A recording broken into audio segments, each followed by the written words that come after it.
Sometimes you just gotta have some comfort food. I'm Tess, and tonight I'm making a side dish of the ultimate, cheesiest homemade shells and cheese. Stay tuned.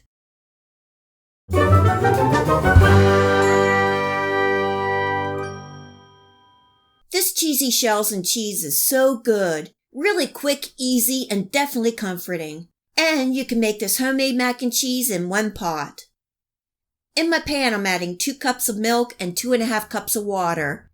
I have my heat on high and bringing this up to a simmer. I'm adding in a couple tablespoons of butter and a pound of medium-sized shells. You actually can use any pasta that you like. Giving that a stir, bringing up to a boil, and turning my heat down to a simmer. I'm also adding in a little white pepper, and you can use black pepper. Cooking the shells for 5 minutes, occasionally stirring so nothing sticks to the bottom. Just a reminder that I will leave the recipe and the list of ingredients for this homemade shells and cheese below this video. Also remember to like and subscribe if you enjoyed this video recipe, and click the bell to make sure you receive notification of all my future video recipes. Now comes the comfort part. Lots of Velveeta cheese. I'm adding 1 pound that I cubed. No, this isn't a diet food. Cooking and stirring for another 3 minutes until the cheese is melted and the shells are al dente. You can see this is quick and easy.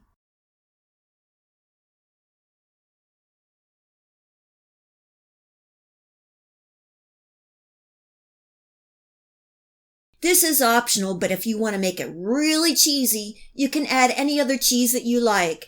I'm adding in a little grated sharp cheddar cheese, giving that a stir to combine and melt and turning off my heat.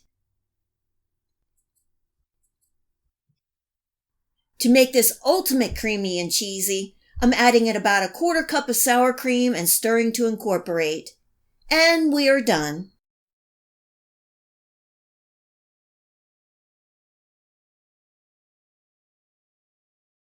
Serving tonight with some baked chicken and sauteed Brussels sprouts.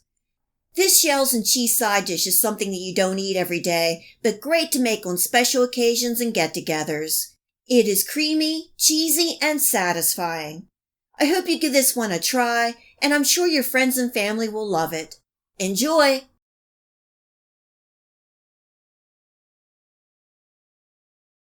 If you like this video recipe, please hit the like and subscribe button.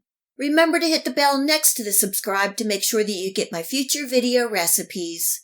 You can also find me on Facebook and at my website.